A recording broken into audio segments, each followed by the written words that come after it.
Hujambo na karibu tena mtazamaji wa The World News katika kipindi hiki cha ulimwengu wa siasa. Naitwa Adam Hussein na moja kati ya yale tuliokuwa nayo ni huko Tehran ambapo serikali ya Iran inasema kwamba katika vita vya siku 12 Iran haikupata madhara makubwa katika makombora yake, huku miundo msingi ya makombora ikibaki kuwa imara isipate mikwaruzo wakati wa kipindi hicho cha vita ambacho Israel ilijinasibu kusema kwamba ilikuwa ikipambana katika kuhakikisha inaharibu makombora pamoja na vinu vya nyuklia.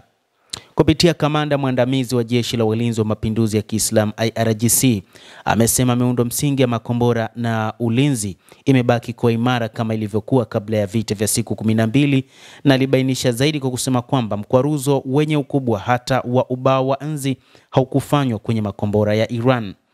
Akizungumza katika mahojiano, Brigedia Jenerali Mohamed Reza Naqdi ambaye alikuwa naibu mratibu wa jeshi la walinzi wa mapinduzi ya Kiislamu IRGC wakati wa vita vya siku 12 amebainisha kwa kina mwenendo wa matukio ya kijeshi yaliyojiri na athari za uvamizi wa Marekani na utawala wa Israel katika vita hivyo, na kusisitiza kuwa kikosi cha makombora cha Iran kilibuka salama bila kuathirika. Amesema wakati huu makombora yako imara na wapo tayari kwa ajili ya mapambano wakati wowote. Hakuna hata kombora moja lililoharibiwa. Ikumbukwe makombora ya Iran mengi yamefichwa chini ya ardhi, na huko ndiko kuliko na karakana kubwa za makombora katika nchi ya Iran. Hakuna hata mkwaruzo wala mstari mwembamba wenye ukubwa wa ubao wa nzi ambao umefanywa kwenye mfumo mkuu wa makombora yetu, ameeleza Jenerali Naqdi, na akiongeza kuwa hakuna yoyote katika mji wa makombora ya Iran ulioharibiwa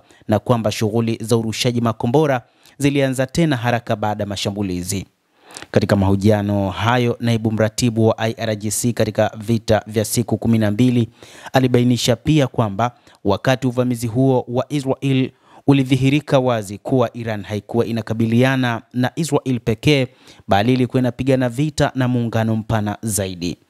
Amesema katika mapambano si tu kwamba walipigana na Israel pekee pamoja na Marekani, lakini pia mataifa ya NATO na baadhi ya washirika katika Mashariki ya Kati na pia walishiriki katika mapambano dhidi ya Iran. Tuko katika makabiliano na NATO. Kuna Marekani, kuna Uingereza, Ufaransa, Jordan na utawala wa Israel wenyewe, amesema Jenerali Naqdi. Kamanda huyo wa IRGC ameashiria vituo vya Marekani vilivyopo katika nchi jirani, rada, vifaa vya kusikiliza, balozi za kigeni zilizoko mjini Tehran pamoja na satellite, na kueleza kwamba zote hizi zinatoa taarifa kwa Israel za kila kinachojiri kwa wakati. Aidha amesema makumi ya ndege zisizokuwa na rubani za kigeni huwa zinapiga doria kila siku katika ghuba ya Uajemi zikichunguza hadi ndani kabisa mwa ardhi ya Iran. Mnamo Juni 13 utawala wa Israel ulianzisha uchokozi ndani ya ardhi ya Tehran na kusababisha vita vya siku 12 vilivyoua karibu watu 1064 wakiwemo makamanda wa kijeshi, wanasayansi wa nyuklia na raia wa kawaida. Marekani ilikuja kuingilia kati vita hivyo kwa kuisaidia Israel kwa kushambulia kwa mabomu ya bank buster kwa kutumia ndege za B-2 katika maeneo matatu ya vituo vya nyuklia vya Iran katika ukiukwaji mkubwa wa sheria za kimataifa kama ambavyo imeelezwa na Iran.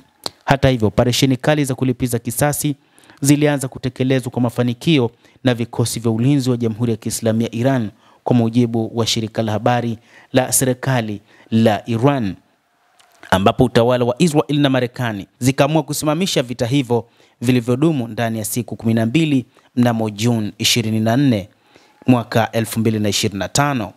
Mtazamaji, hayo ndio tuliokuwa nayo kwa sasa. Ni kile ambacho kimeelezwa na makamanda wa Iran wakisema kwamba miundo msingi ya makombora ya Iran haikupata mkwaruzo wakati wa kipindi cha vita vya siku 12, ikizingatiwa kwamba Israel moja kati ya mipango yake ilikuwa ni kuharibu mifumo ya makombora ya Iran, ambapo hata wakati huu licha tu ya kuitaka Iran isitengeneze makombora ya nyuklia, lakini pia Iran inatakiwa isitengeneze makombora ya masafa marefu. Endelea kuwa nasi wakati wote, endelea kutufuatilia na usisahau kulike, kucomment kadhalika na kusubscribe channel yetu hii ili upate habari hizi kwa mapana kupitia The World News. Naitwa Adam Hussein, endelea kuwa nasi wakati wote.